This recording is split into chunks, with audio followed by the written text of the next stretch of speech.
오늘 창세기 42장 45장 말씀을 통해서 모든 사건을 구속사로 해석하라 라는 제목으로 하나님의 말씀을 나눠보도록 하겠습니다. 모든 사건을 구속사로 해석하는 것 왜 중요하겠습니까?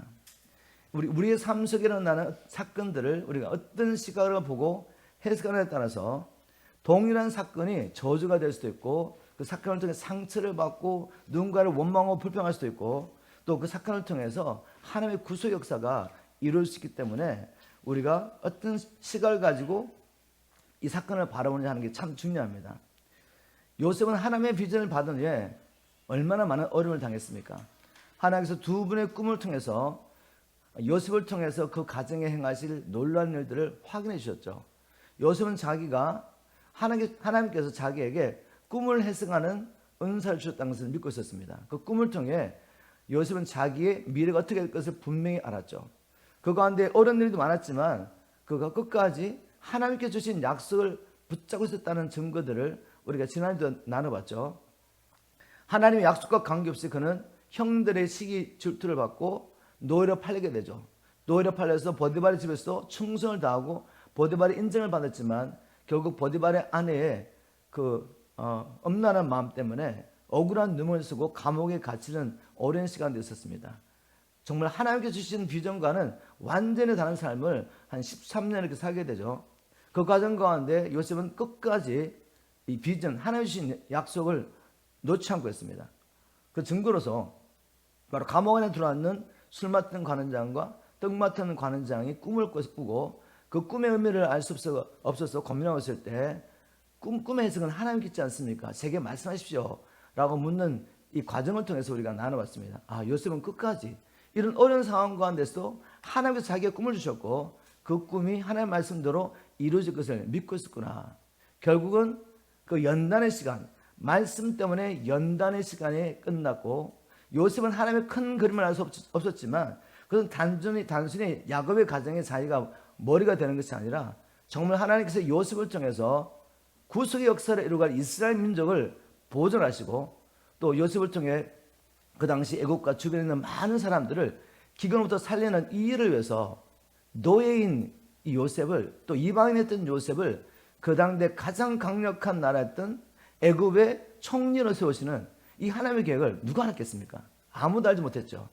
그렇지만 요셉은 끝까지 하나님의 약속을 붙잡고 기다렸더니 마침내 하나님의 역사가 이루어졌습니다.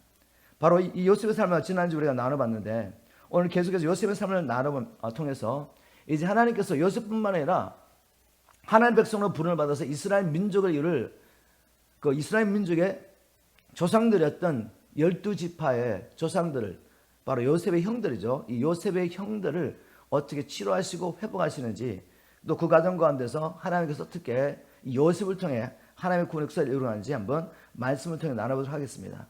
창세기 42장을 우리가 한 말씀으로 요약한다면 하나님의 약속의 성취라고 볼 수 있습니다. 요셉의 삶을 통해서 하나님은 말씀하신 것을 반드시 이루시는 신실하시고 전능하신 하나님인 것을 알 수가 있습니다. 다시 한번 우리 복습하는 의미에서 37장, 창세기 37장 6절부터 8절 말씀을 통해 하나님께서 꿈을 통해 요셉에게 어떤 비전을 주셨는지 한번 보도록 하겠습니다. 요셉이 그들에게 이르되 청하건대 내가 꾼 꿈을 들으시오. 요셉이 하루는 꿈을 꾸고 자기 형들을 불러가지고 자기 꿈을 꾼 이야기를 합니다. 우리가 밭에서 곡식단을 묶더니 내 단은 일어서고 당신들의 단은 내 단을 둘러서서 절하더이다. 그의 형들이 그에게 이르되 내가 참으로 우리의 왕이 되겠느냐, 참으로 우리를 다스리겠느냐 하고 그의 꿈과 그의 말로 말미암아 그를 더욱 미워하더니, 더욱 미웠다는 것은 이 야곱이 편견이 있었습니다. 아들이 12인데 그 중에서도 요셉을 너무 사랑했죠. 자기가 사랑했던 라헬이 너즈맣게 낳은 아들이었습니다. 요셉은 11번째 아들인데도 불구하고 아버지가 요셉을 편애해가지고 요셉에게 채색옷을 입혀서 그 당시 귀족들이 입던 옷을 입힌 거죠. 그래서 오히려 형들에게 미움을 받게 합니다. 그런 가운데 요셉이 꿈을 꿨습니다.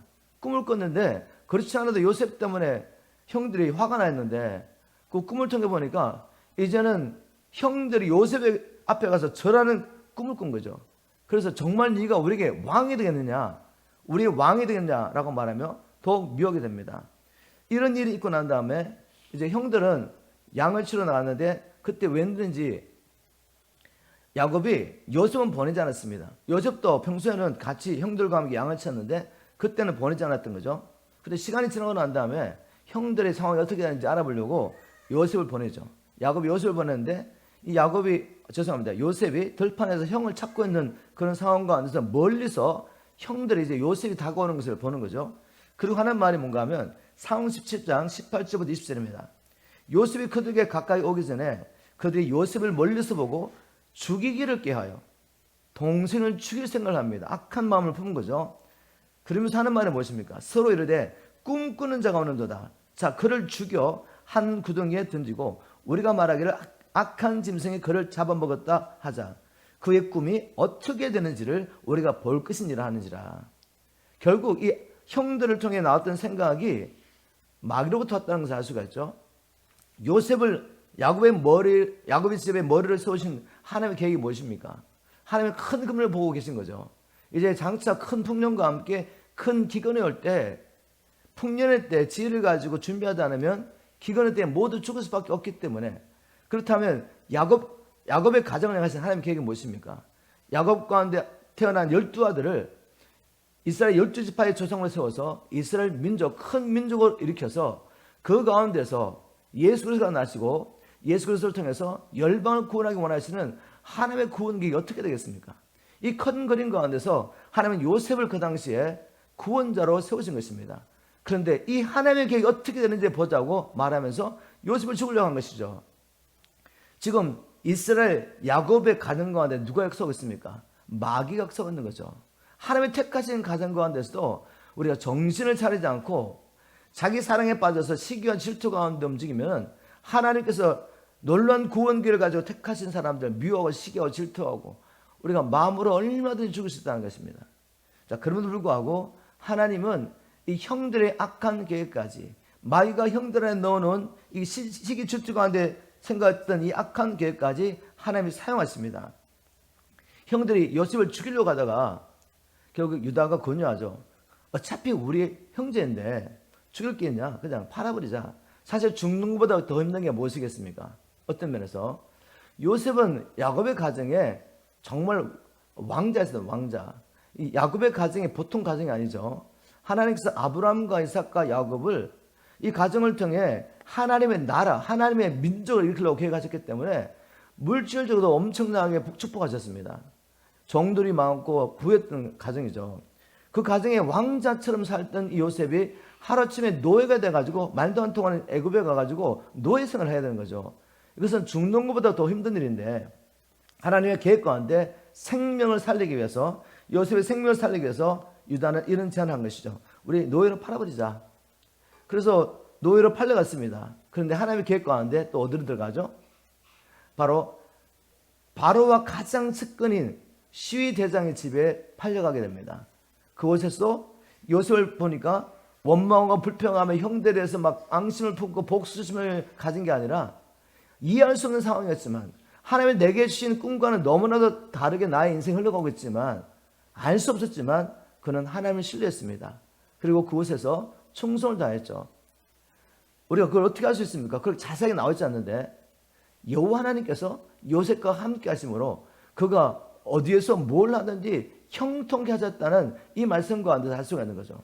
만일 요셉이 하나님의 마음과 다르게 형들에 대한 미움과 복수심에 붙잡혀 있었다면 어찌 하나님이 요셉과 함께 동행할 수가 있겠습니까? 요셉은 어려운 가운데 나중에는 또 억울하게 눈물 쓰고 감옥에 갇혀 있었지만 그때도 이해할 수 없는 상황이 일어났지만 하나님을 신뢰하며 하나님의 말씀에 순종하며 자기의 맡겨진 일에 충성했다는 것을 우리가 말씀을 통해 이미 살펴봤습니다. 결국 지난주에 우리가 보았죠. 하나님께서 놀랍게도 이 요셉을 감옥에 갇힌 죄수의 몸에서 하루아침에 애굽의 총리가 되게 만드시는 하나님의 구원계를 이루시려고 일하시는 하나님을 우리가 보았습니다. 이 말씀을 통해 우리가 아시는 건 뭔가 하면 야 정말 하나님의 생각은 우리가 너무 다르구나. 이사야는 이 하나님의 지혜에 대해서 이렇게 말했습니다. 이사야 55장 8절 9절 제가 10절 11절까지 한번 나눠보도록 하겠습니다. 여호와께서 말씀하신다. 현대인 성경 이사야 55장 8절 여호와께서 말씀하신다.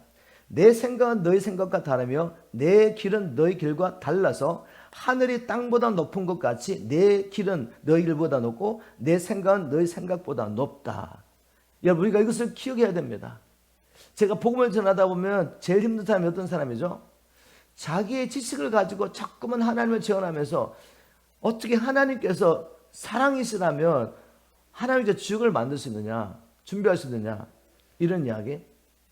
왜 하나님이 애초부터 선악과를 만들어 가지고 인간이 범죄할 줄 알면서 선악과를 만들어서 인간을 타락하게 만들고 그 인간이 범죄에 타락하여서 사단의 종노를 하면서 그 가운데 고통과 불행과 전쟁과 죽음과 이 모든 걸 허락하시고 또 왜 자기 아들을 보내시고 구원하시고 자꾸 이런 이야기 하면서 이런 하나님 믿을 수 없다는 거죠. 왜 자꾸만 하나님으로부터 이 사람 자꾸 멀어지고 있죠? 자기 생각을 가지고 내가 가지고 있는 지식과 경험을 가지고 자꾸만 하나님 판단을 하니까 하나님의 예정과 또 우리가 하나님께 순종하며 의지를 가지고 좁은 길을 가야 되는 이 구원의 거리가 이해가 되지 않는 것이죠. 여러분 우리 삶 가운데 일어나는 많은 일들 우리의 제한된 지식과 그리고 경험을 가지고 하나님을 자꾸만 해석하려고 하면은 해석이 안 됩니다. 그래서 우리는 하나님을 믿어야지 하나님을 이해하려고 하면 안 되죠. 그래서 하나님 믿고 따라가다 보면 나중에 돌아오면 다 이해가 됩니다. 왜냐하면 우리가 이제 하나님을 아는 지식에서 자랐기 때문에. 그렇지만 우리가 하나님과 교제할 때 하나님과 관계를 가질 때 그분이 하나님이신 것을 인정하셔야 돼요. 하나님은 그 놀라운 지혜와 능력을 가지고 만물을 창조하시고 지금도 은하계의 수많은 별들을 붙잡고 계시고 여러분의 몸의 모든 세포를 아시고 지금도 여러분의 몸 가운데 여러분이 정상적으로 먹고 소화하고 살 수 있도록 지금도 여러분의 생명을 붙잡고 계시는 하나님이세요. 여러분 머리카락이 몇 개가 빠졌는지 모르지 않습니까? 오늘 아침에 머리카락 몇 개 빠졌는지 모르시죠? 근데 하나님은 우리의 머리카락까지 다 세신대요. 70억이 넘는 인류 지금 모든 인류 지금 아마 77억쯤 될 것 같은데 77억이 넘는 인류의 모든 머리카락을 세시고 계신 분이세요. 그분을 우리가 어떻게 이해할 수 있습니까? 그래서 교만한 마음 때문에 하나님을 만날 수 없는 것입니다. 하나님을 만나려면 반드시 우리가 누구에게서 인정하고 하나님의 말씀을 어린아이처럼 받아들여야지 하나님을 알 수가 있습니다. 그래서 예수님은 마태복음 5장에 보면 마태복음에는 너희가 어린아이와 같이 되지 않고는 결코 하나님 나라 들어갈 수 없다.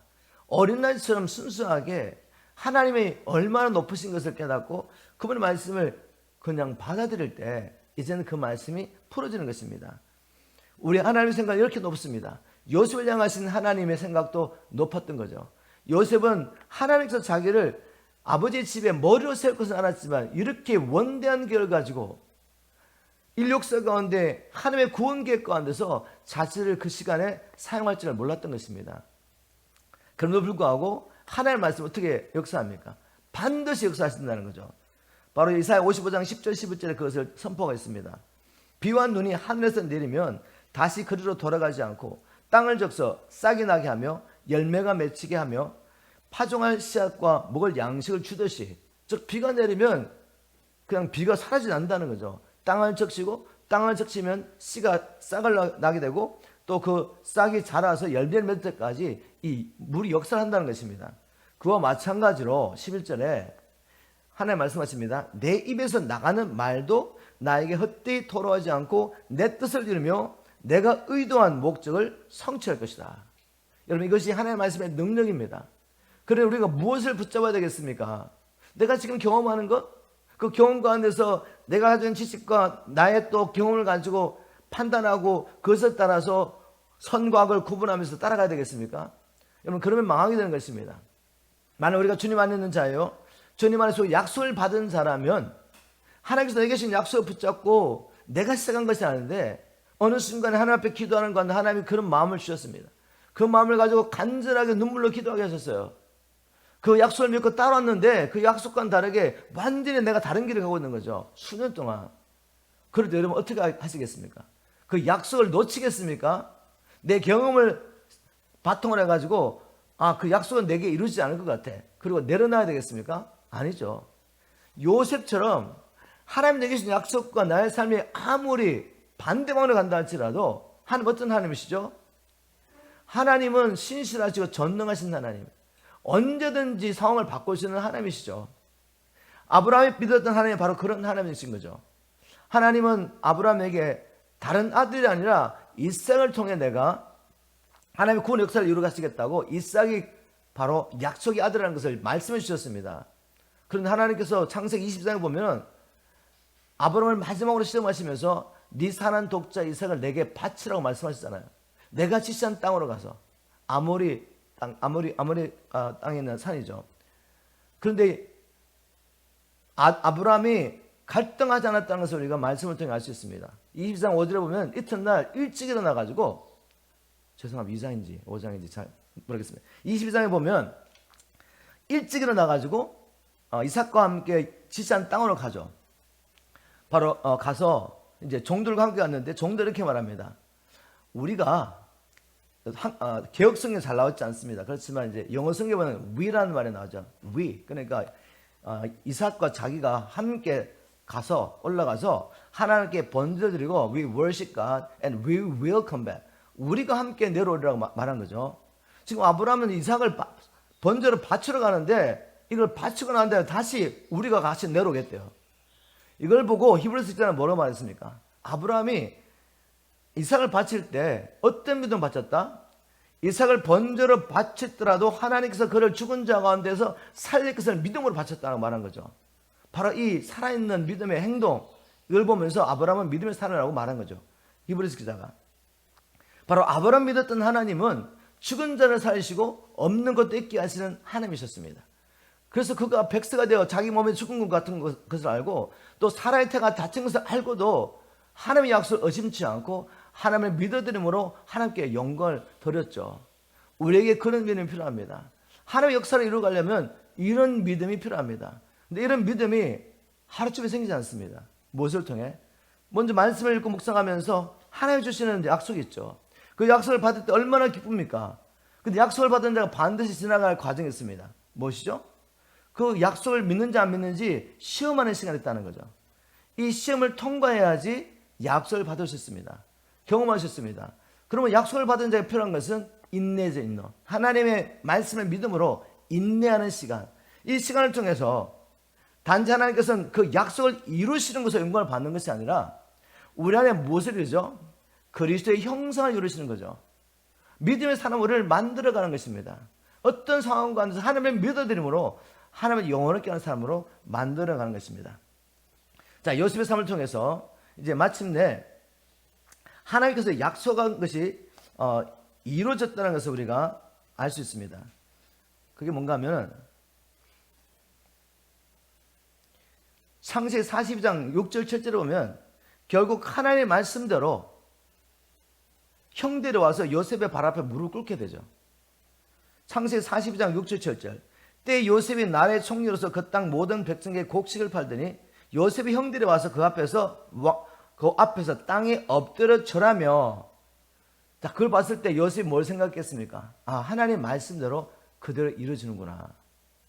말씀을 붙잡은 자만 이걸 경험할 수 있습니다. 그저 형들이 자기 앞에서 절하는 게 목적이 아니라 하나님의 구속 역사를 이루시려고 말씀을 이루어가시는 것을 우리가 봐야죠. 그죠? 7절에 보니까 요셉이 보고 형들인 줄 아나 모른 체하고 엄한 소리로 그들에게 말하 이르되 너희가 어디서 왔느냐? 그들이 이르되 곡물을 사려고 가나안 땅에 왔나이다. 결국 하나님의 말씀은 이루어졌죠. 하나님의 말씀이 약속대로 이루어졌습니다. 우리가 이 말씀을 통해 한 가지 배울 게 있습니다.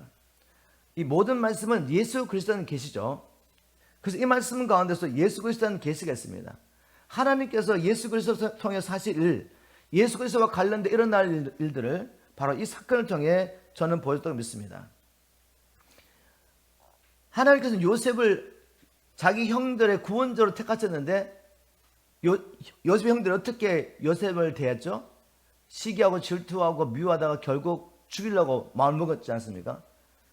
하나님 보시기에 이미 죽인 겁니다. 우리가 마음으로 형제를 미워만 해도 이미 살인하고 말씀하셨는데 형들이 요셉을 죽일 생각을 가진 순간에 그들은 이미 살인을 한 것입니다. 하나님 앞에는. 그죠? 근데 결국 어떻게 됐습니까?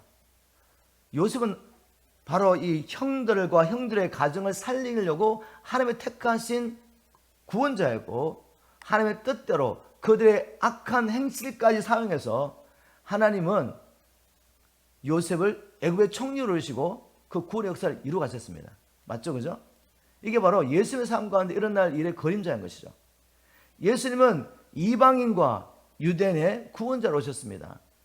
예수님이 이방 나라에 오신 것이 아니라 이스라엘 나라에 오신 거죠. 자기 형제들의 나라에 오신 것입니다. 그런데 유대 민족이 예수님을 인정했습니까? 배척했죠. 육신의 눈으로 바라보니까 예수님은 나사렛 동네에서 살고 있는 가난한 목수였습니다. 그래서 자신이 하나님의 아들이라고 선포하는데 하나님의 아들인 증거를 행하시는 기적과 말씀을 통해 정매에서도 불구하고 유대 민족은 예수님을 미워하고 또 특히 종교 제도는 시기하고 질투하다가 어떻게 했습니까? 이방인의 손을 빌려가지고 죽여버렸죠. 십자가 못 박아 죽였습니다. 그런데 하나님께서는 그 유대인의 악한 악심까지 사용하셔서 어떻게 하셨습니까? 하나님의 구속을 이루십니다. 주님이 오신 목적대로 인자가 온 것은 섬기를 받으려 함이 아니라 섬기려 하고 많은 사람의 대속물로 주려 함이라 하는 말씀을 그들의 악한 생각을 통해서 악한 계획을 통해 이루시죠. 결국 구원을 이루십니다. 유대인뿐만 아니라 우리의 모든 죄를 대신하여 지시고 화목제물이 되심으로 누구든지 예수를 믿음으로 하나님 앞에 나가는 자는 제사함을 얻고 하나님 앞에 의롭다는 받을 수 있는 구속을 다 이루시죠. 우리는 그 복을 믿고 구원을 받았습니다. 그런데 유대인들은 대부분의 유대인들은 아직까지 예수님을 메시아로 인정하지 않습니다. 그리고 지금 열심히 구약의 성경을 가지고 열심히 하나님을 섬기고 있죠.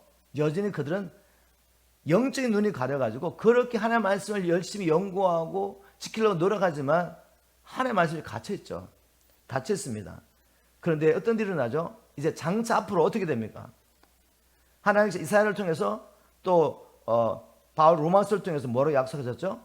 제가 한번 읽어보겠습니다. 로마서 11장 25절 26절 형제들아 너희가 스스로 지었다 하면서 이 신비를 너희가 모르기를 내가 원하지 아니하노니 이 신비는 이방인의 충만한 수가 들어오기까지 이스라엘에 들어는 우둔하게 될 것이라 그리하여 온 이스라엘이 구원을 받으리라.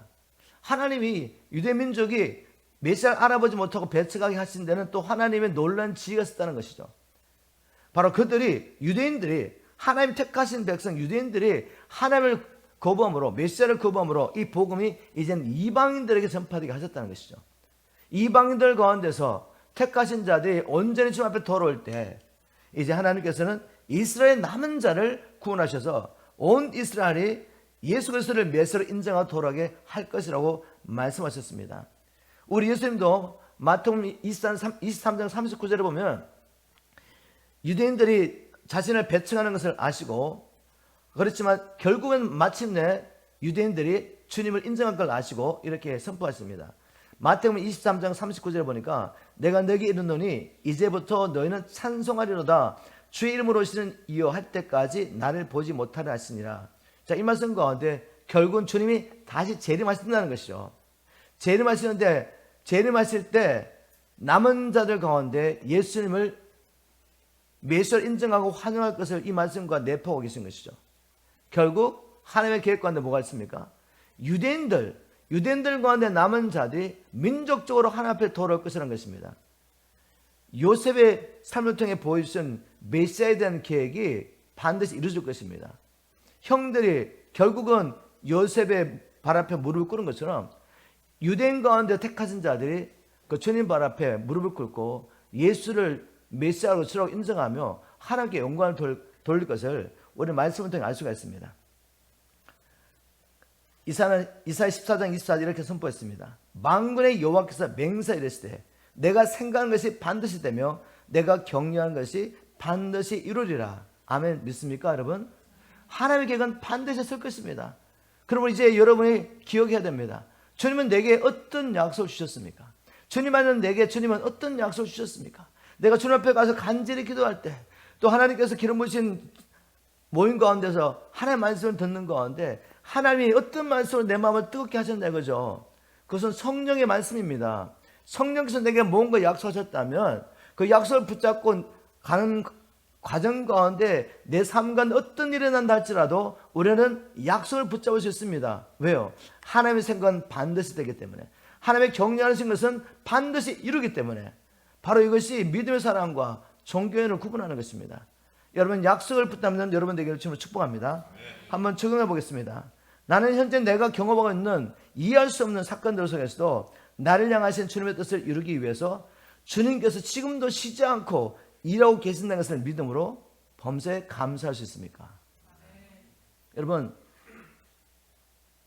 바울은 우리를 향하신 주님의 계획이 바로 이것이다 라고 선포했습니다. 우리 잘 아는 데살로니가 전서 5장 16절부터 18절 말씀까지 주 안에서 기뻐하라, 쉬지 말고 기도하라, 범사에 감사하라. 이것이 그리스도 예수 안에서 우리를 향하신 주님 하나님의 뜻이라고 선포했습니다. 주님의 뜻은 멀리 있지 않습니다. 바로 우리 안에 있는 것입니다. 주님은 우리가 세상의 어떤 조건으로 인해서 기뻐하지 않고 주님 안에서 기뻐하게 원하십니다.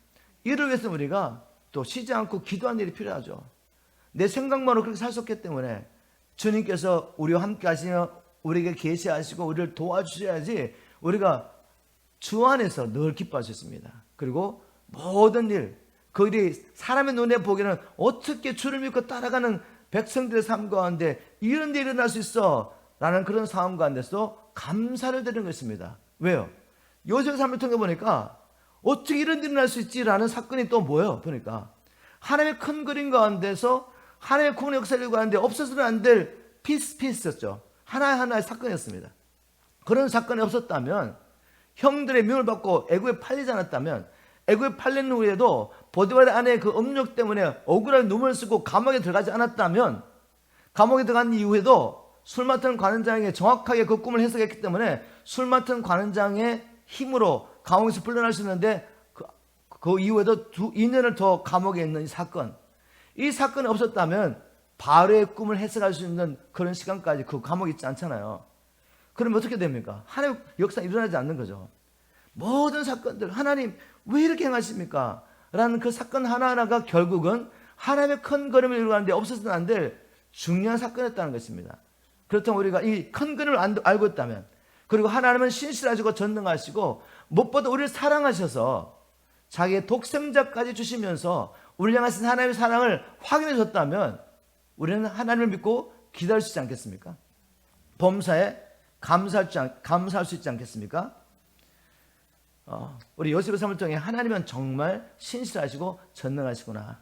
오늘도 우리가 예배 가운데 계속 선포했지만 신실하신 하나님, 이 하나님의 믿음으로 범사에 감사하신 여러분 되기를 지금 축복합니다. 또 우리가 요셉을 삶을 통해 알 수 있는 건 뭔가 하면, 구원의 역사가 나를 통해, 내 가정을 통해, 또 이 교회를 통해 이루어지려면 하나님이 뭘 하시냐면 우리의 숨은 죄악을 덜어내시는 사건이 반드시 있습니다. 숨은 죄악이 드러나야 돼요. 이걸 숨겨놓고 어떻게 우리가 구원의 역사를 이루어갈 수가 있겠습니까? 자, 이제 숨은 죄악이 뭔가 하면, 형들이 요셉을 죽였지 않습니까? 요셉을 노예로 팔고는 아버지가 거짓말했죠.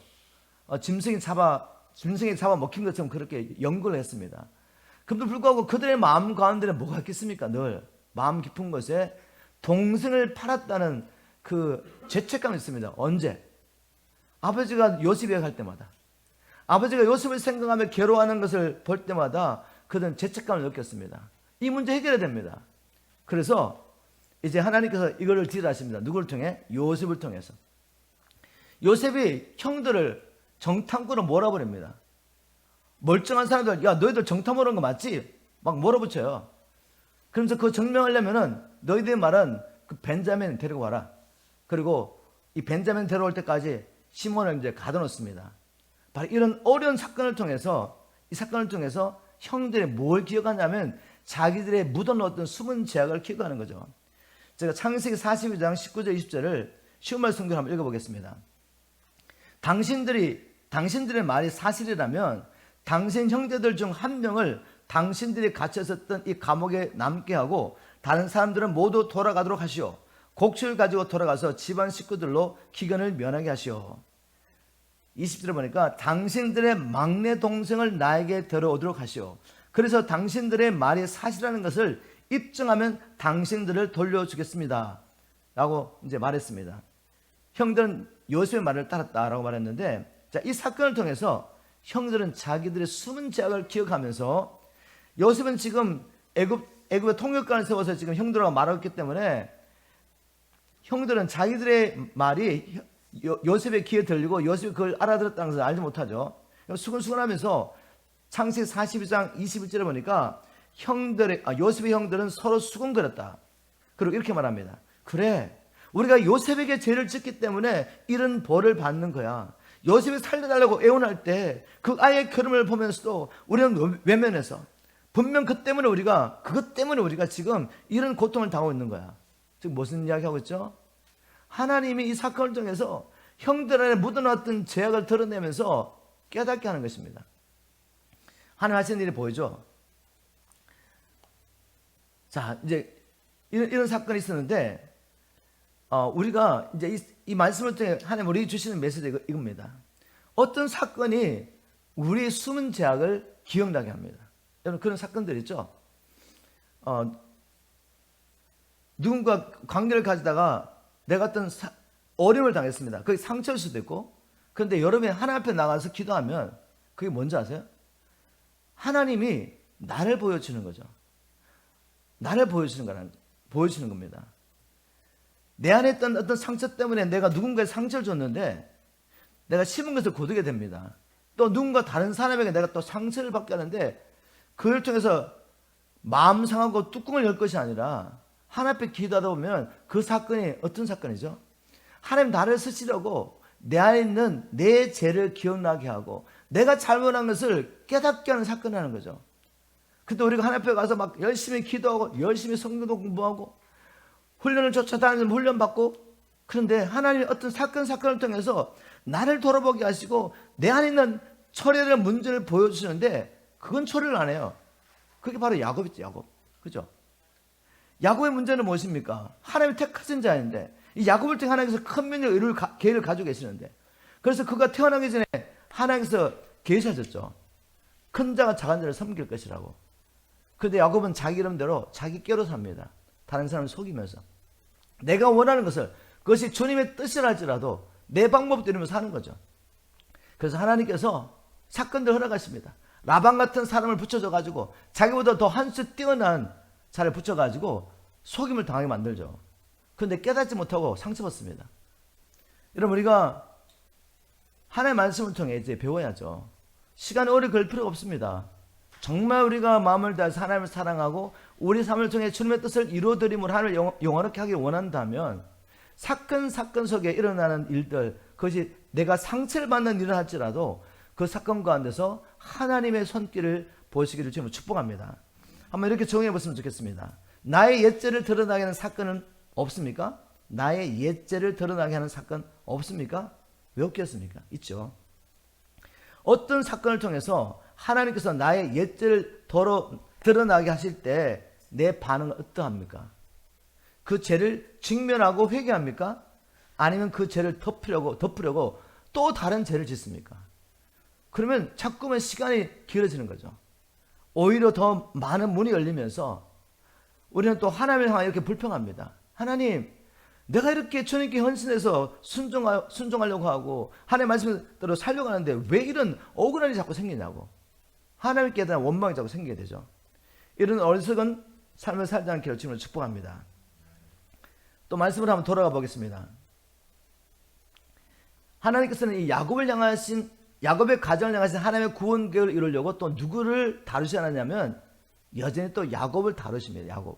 야곱에게 여전히 뭐가 있냐면 여전히 편견이 있어요. 편견.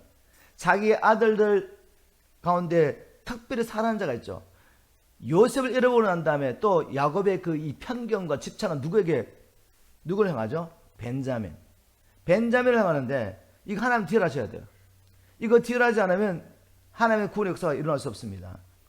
그래서 이제 형들이 와가서 애굽의 총리를 만나서 일어났던 일들을 다 이야기하고 나니까 야곱이 막 화가 납니다. 아니 왜 또 이야기해가지고 벤자민까지 또 가야 되고 시몬은 또 붙잡혀 있고 왜 이런 일이 일어나는 거죠? 42장 36절 보십시오. 그들의 아버지 야곱이 그들에게 이르되 너희가 나에게 내 자식을 잃게 하도다. 요셉도 없어졌고 시몬도 없어졌거늘 벤자민을 또 빼앗아 가고자 하니 이는 다 나를 해롭게 함이로다. 왜 하나님이 이런 일을 허락하시는지 모르고 또 왜 내게 이런 일이 일어나냐 그러면서 막 힘들어합니다. 왜요? 자기 사랑에 빠져가지고. 하나님이 이미 야복강에서 야곱 이름을 이스라엘을 바꿔준 이유도 야곱의 삶과는 계속해서 자기를 부인하고 하나님의 통치를 받을 수 있도록 하나님의 사건을 통해서 계속 만들어가는 것을 우리가 보게 되죠. 여러분, 야곱이 벤자민을 놓지 못하는 이유가 뭐라고 생각합니까? 정말 벤자민을 사랑했기 때문에? 아니요, 여러분. 깊이 들어가 보면 자기 사랑이에요, 자기 사랑. 자기 사랑에 빠져가지고 벤자민을 놓지 못하고 있습니다. 만일 이 자기 사랑에 빠져가지고 벤자민에 집착하는 이것을 버리지 못하면 어떻게 되죠? 결국 양식을 구하러 갈 수가 없어요. 그러면 자기 가정들 다 죽지 않습니까? 기근이나 죽습니다. 벤자민도 죽습니다. 그럼 결국은 뭐예요? 벤자민 사랑해서 그렇게 하는 게 아니죠. 자기 사랑에 빠져가 벤자민에 집착하고 있는 것입니다. 그 알 수 있는 방법이 뭔가 하면 40장 38절 보면 이 야곱의 고백 속에서 야곱이 여전히 자기 사랑에 빠져가지고 벤자민을 놓지 못하고 벤자민에 집착하고 있구나 알 수 있습니다. 야곱이 이르되 내 아들은 너희와 함께 내려가지 못하리니 그의 형은 죽고 그만 남았습니다. 만일 너희가 가는 길에 재난이 그에게 미치면 너희가 내 흰머리를 설포하며 수월로 내려가게 함이 되리라. 결국 자기 사랑에 빠져서 자기 때문에 못 가게 하는 것입니다. 그렇지만 이 살려면 어떻게 됩니까? 보내야 되죠, 그죠? 우리 한번 이 말씀 가운데서 내가 집착하고 있는 것은 없는지, 우리가 우리 자녀들을 사랑하는 것처럼 생각하지만 결국 내 사랑에 빠져가서 내 자녀들에 집착하다 보니까 내 아들을 위한다고 하면서 내 아들을 올무로 묶고 있지는 않는지, 내가 너를 위해서 이렇게 하는 거야 라고 말하면서 결국 아이들에게 상처를 주고 있지 않습니까? 하나님께서 이런 사건들을 통해서 왜 내 아이들이 나는 자기들을 사랑해서 이렇게 하는데 자꾸 상처를 받지? 나는 그런 상황에 나면 정말 여러분의 자녀를 사랑해서 그렇게 말하고 있는 건지, 아니면 자기 사랑에 빠져서 나를 위해서 내 자녀가 이렇게 되어지기를 원하는지 한번 보시라니까요. 그러면서 내 자녀들이 왜 이렇게 방황하고 주를 만나지 못하는지 퀘스천하지 마시고 하나님 앞에 기도를 하는 겁니다. 하나님, 내가 아직도 버리지 못한 게 있습니까? 내 자식이 나의 우상이 돼서 내가 이 아들을, 내 자녀를 집착하고 있지 않는지 하나님께 물어보십시오. 이 집착을 버리고 나를 부인하지 않으면 나의 아들, 내 자식을 향한, 내 자녀를 향한 하나님의 구원 계획이 점점 지연되죠. 근데 결국은 어쩔 수 없이 하나님의 환경 가운데서 야곱이 결단할 수밖에 없도록 만듭니다. 양식이 다 떨어졌어요. 그래서 자식들에게, 아들들에게, 얘들아 빨리 애국 가서 양식을 좀 구해오느라, 지금 양식이 없다고. 그때는 이제 유다가 났습니다. 유다가 났어서 그 애굽의 총리가 벤자민을 안 돌아오면 이 양식 안 준다고 했습니다. 우리를 여전히 정탐꾼을 여기고 우리까지 감옥에 넣을 수 있습니다. 그랬더니 이제 힘들어하면서 유다가 이렇게 제안합니다. 아버지에게, 아버지, 창세기 43장으로 넘어왔습니다. 창세기 43장 9절에 내가 목숨을 걸고 그의 안전을 보장합니다. 그에 대한 책임은 내가 지겠습니다. 내가 만일 무사히 그를 데리고 와서 아버지 앞에 두지 않으면 내가 평생 동안 그의 피해 대가를 치르겠습니다. 지금 자기의 생명을 담보로 하고 누구 데려가죠? 벤자민 데려갑니다.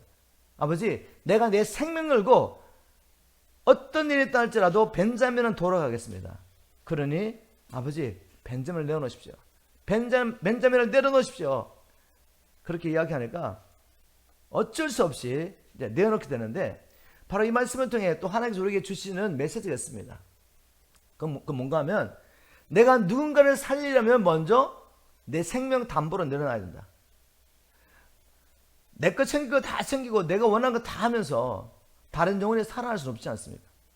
이번에도 우리가 한 45명의 사람들 올라가서 2세들 섬겼는데, 여러분 거 다 챙겼다면 못 올라가죠. 여러분 다 직장 있고 일해야 되는데 직장 다 대여프가 올라가야 되잖아요. 이런저런 생각하고 계산하다 보면 못 올라가요. 그렇죠? 그런데 누군가를 살리려면 나의 생명을 내려놔야 됩니다. 그렇게 내려놓을 때 하나님은 그것을 통해 구속 역사를 이루고 하죠. 이게 생명의 원리입니다. 예수님이 하나님의 미랄 되어 죽지 않으면 우리에게는 생명이 없는 것입니다. 우리가 복음을 전하지만 대가 지불하지 않고, 물론 성령이 하신 일이지만 나를 부인하지 않고는 아무것도 할 수 없습니다.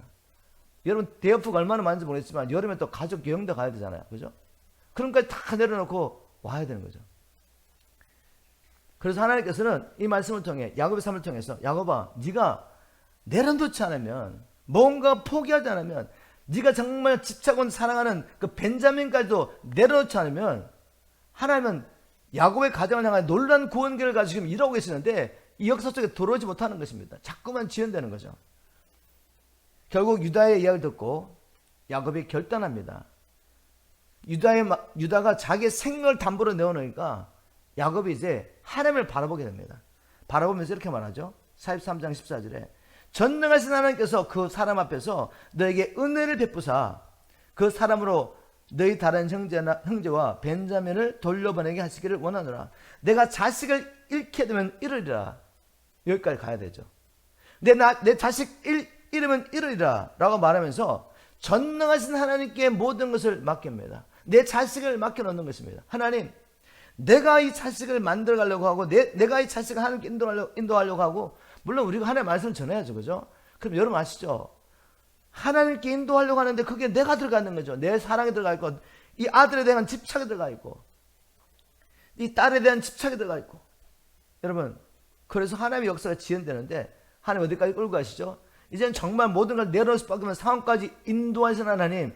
그래서 범사에 감사하는 거죠. 하나님, 이제는 정말 내가 할 수 있는 게 아무것도 없습니다. 주님께 이 상황을 맡겨드립니다. 내 자녀를 맡겨드립니다. 할 수밖에 없도록, 잃으면 잃으리라, 죽으면 죽으리라. 여기까지 가니까 하나님 역사하십니다. 결국 이제 벤자민을 데리고 형들이 요셉을 다시 찾아가죠. 여러분 성경을 다 지금 우리 이 본문을 큐티라고 하시는 거 아시죠? 벤자민을 보고 요셉이 얼마나 마음이 뭉클했겠습니까? 오랫동안 보지 못했던 동생, 자기 어머니가 낳은 진짜 동생이죠. 그래서 자기를 덜어대고 싶어서 내가 요셉입니다라고 말하셨는데, 지금 요셉은 인내하면 뭘 하죠? 다시 한번 형들의 마음을 확인합니다. 정말 형들의 마음이 어떻게 됐을까? 그래서 이 벤자민을 믿기로 형들의 마음을 이렇게 한번 떠봅니다. 여러분 잘 아시는 것처럼 이 벤자민의 자루 속에 자기 은잔을 집어넣고 보내죠. 그리고 이제 자기 종을 보내가지고 자복해 가지고, 아니 너희들 이렇게 많은 은혜를 받고 어떻게 주인의 그 귀하게 여기는 은잔을 빼앗아가냐고, 도둑질하냐고 이렇게 막 도둑으로 몰아가죠. 그러면서 누구든지 이 은잔이 발견되는 자 우리 주인은 노예가 될 것이라고 말합니다. 그럴 일이 없지 않습니까? 그래서 형들이 도대체 그런 일이 어떻게 있을 수 있겠습니까? 한번 보시라고. 자, 첫째부터 다 풀어가는데 마지막 벤자민 막내 자루에서 그 은잔이 나오게 되고 끌려가게 되죠. 그런 가운데서 이제 주인이 말합니다. 이 은잔에 나온 이 벤자민만 누워야 되고 너희는 다 가라고. 그죠? 그런데 유다가 났습니다. 아버지께 자기 생명을 담보했지 않습니까? 그러면서 자기를 내어놓으면서 나를 노예로 삼고 이 벤자민을 보내십시오. 왜냐하면 창세기 44장 30절을 보니까 이렇게 말합니다. 아버지의 생명과 아이의 생명이 서로 하나로 묶일거늘 이제 내가 주의 종 우리 아버지에게 돌아갈 때 아이가 우리와 함께하지 아니하면 아버지가 아이의 없음을 보고 죽으리니 이같이 되면 종들이 주의 종 우리 아버지가 흰무리로 슬퍼하며 스울로 내려가게 함이니이다. 그러니 나를 담보로 잡으시고 나를 노예로 삼으시고 이 아이를 가게 해주십시오. 자, 이렇게 했습니다. 여러분 또 여기 이 말씀 가운데 이 사건 가운데 주님에 대한 계시가 있죠. 유다가 누굽니까? 유다를 통해 메시아가 나오게 되죠. 바로 이 사건을 통해 하나님께서는 그림자를 보여줍니다. 하나님께서는 우리의 죄로 내가 죽을 수밖에 없어요. 그런데 하나님께서 자기 아들 예수 그리스도를 보내십니다. 형제를 대신해서 유다가 자기를 내어놓은 것처럼 우리 예수님께서는 저와 여러분을 살리시라고 우리가 죽을 자리에 대신 죽으십니다. 우리가 내려가야 될 음부에 대신 내려가시는 거죠. 바로 이 사건을 통해 하나님께서는 아버지를 위하여서 자기의 생명을 내놓으시고 우리의 생명을 대신하여 자기 생명을 내놓으신 예수 그리스도를 계시하는 겁니다. 계시록 1장 5절에 6절에 이렇게 기록하고 있죠. 우리를 사랑하사 그의 피로 우리 죄에서 우리를 해방하시고 그의 아버지 하나님을 위하여 우리를 나라와 제사장 삼으신 그의 영광과 능력이 세속도 있을지어다 라고 말합니다. 유다가 아버지를 위해서 벤자민을 대신해서 자기를 내어놓은 것처럼 우리 예수님은 아버지를 위하여 우리를 사랑하셨어요. 물론 그렇지만 성경은 우리를 위해 그렇게 했다고 말하지 않습니다. 아버지 하나를 위해서 자기의 생명을 내어놓으신 것이죠. 이 야곱의 가정의 삶을 통해서 구약의 아브라함부터 시작해서 하나님의 백성의 삶을 통해서 하나님께서는 하나님의 구원의 경륜 계획을 다 보여주셨습니다. 이제는 여러분의 눈을 열려가지고 성경을 볼 때 이게 아브라함의 이야기, 이삭의 이야기, 야곱의 이야기로 보시면 안 돼요. 그 가운데 하나님의 구원 계획이 다 숨었기 때문에 하나님 앞에 기도하는 것입니다. 그럼 하나님 보여주십니다. 예수님 당시에 바리새인과 율법사들, 누구보다 성경을 잘 알고 있었던 사람들이 무엇을 믿었는지 아시겠죠? 그들은 성령의 계시가 없이 성경을 보니까, 사람의 지혜로 성경을 보니까 외적으로 지켜야 할 법만을 계속 만들어내는 것입니다. 그리고 그것을 지킴으로 자기들이 하나님 앞에 어렵다는 받을 수 있다는 것을 어렵다는 받을 수 있다고 생각하는 거죠. 그러나 성경은 처음부터 하나님이 자기의 의를 보여주셨습니다. 즉 범죄한 인간 죄인이 어떻게 하나님 앞에 설 수 있는지를 창세기 3장부터 분명히 보여주신 거죠. 여인의 후손을 보내서 뱀의 물을 깨뜨리겠다. 지금 인간이 범죄함으로 말미암아 이제는 하나님의 종이 마귀의 노예가 되었습니다. 사단의 권세 아래 죽기를 두려움으로 사단의 권세 아래 있는 우리가 어떻게 구원을 받을 수 있습니까? 하나님께서 혈과 육을 가진 몸으로 자기의 아들을 보내셔서 여인의 후손을 보내셔서 사단의 머리를 깨뜨리게 하십니다. 사단의 권세는 사망의 권세 잡은 자고 그랬죠. 죄를 지은 자는 죽을 수밖에 없습니다. 이 사망의 권세 잡은 자가 마귀인데 이 사망의 권세를 어떻게 깨뜨립니까? 여인의 후손이 죽으면서 부활하심으로 깨뜨리셨습니다. 그리고 우리의 죄를 어떻게 용서하시고 죄인인 우리를 어떻게 의롭다고 말씀하십니까? 창세기 3장 21절에 하나님이, 사람이 아니라 하나님이 친히 짐승을 잡으셔가지고 피를 쏟으시고 가죽을 벗겨서 가지고 가죽옷을 입혀주시죠. 그 전에 사람 했던 일은 뭐죠? 자기들이 이 부끄러움과 죄악과 수치를 가리고 하나님 앞에 나가보려고 어떻게 했습니까? 무화과 나무잎을 가지고 자기들 옷을 만들어 입었습니다. 근데 그 옷을 가지고 하나님 앞에 나가셨습니까? 아니요. 어떠한 인간의 행위, 어떠한 종교로도 제 용서를 받을 수가 없습니다. 제사를 받으면 피를 쏟아야 됩니다. 생명을 쏟아야 돼요. 그래서 하나님만이 하실 수가 있습니다. 왜? 우리 모두가 범죄했기 때문에. 하나님은 창세전에 어린 양을 예비하셨습니다. 천지를 창조하시고 인간을 통해 하나님의 구원의, 하나님의 역사, 이 땅에 하나님 나라를 이루어가려고 하는 이 역사를 시작하기 전에 하나님은 어린 양을 예비하신 거죠. 그리고 인간의 범죄한 것을 다 하시고 미리 다 준비하시고 인간이 범죄했을 때 창세기 3장부터 피 흘림이 없이는 제사함이 없다. 이것을 믿음으로 아벨은 어린 양의 피를 쏟으면 하나님 앞에 나갔고 가인은 처음에 아담이 자기 방법대로 하나님 앞에 나간 것처럼 자기가 농사를 짓고 얻은 그 수확을 가지고 하나님 앞에 나갔죠. 그랬더니 하나님께서 받지 않습니다. 왜요?